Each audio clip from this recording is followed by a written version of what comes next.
नमस्कार, star India वनमध्ये आपलं स्वागत आहे। पाहूया आजची प्रमुख माहिती। कृषीदिनी राहुरी विद्यापीठाचा मोठा उपक्रम, कुलगुरूंच्या हस्ते सोयाबीन पेरणी, शेतकऱ्यांच्या बांधावर विद्यापीठ। कृषी दिनाचे औचित्य साधत राहुरीच्या महात्मा फुले कृषी विद्यापीठाने एक महत्त्वपूर्ण उपक्रम सुरू केला आहे। विद्यापीठ थेट शेतकऱ्यांच्या बांधावर या उपक्रमाची सुरुवात कुलगुरू डॉक्टर विलास खर्चे यांच्या हस्ते राहुरी तालुक्यातील तांभेरे येथे करण्यात आली। यावेळी महेश मुसमाडे यांच्या शेतात BBF यंत्राद्वारे सोयाबीन पेरणीचे प्रात्यक्षिक सादर करण्यात आले। कुलगुरू डॉक्टर विलास खर्चे यांनी सांगितले की रासायनिक खतांचा संतुलित वापर, जैविक खतांचा प्रसार आणि शेतीचे यांत्रिकीकरण यामुळे शेती अधिक फायदेशीर होऊ शकते।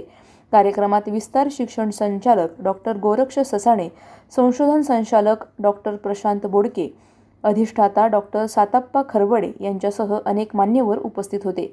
यावेळी प्रगतशील शेतकरी, महिला शेतकरी आणि प्रसिद्ध यूट्यूबर आदित्य ढेरे यांचा सन्मान करण्यात आला।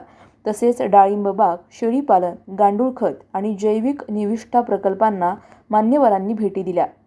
तांभेरे येथे आयोजित या कार्यक्रमाला 150हून अधिक शेतकरी उपस्थित होते। अधिक माहितीसाठी स्टार इंडिया वन न्यूज पाहत रहा। चॅनलला सबस्क्राइब करा आणि अशाच अपडेट्ससाठी बेल आयकॉन दाबा।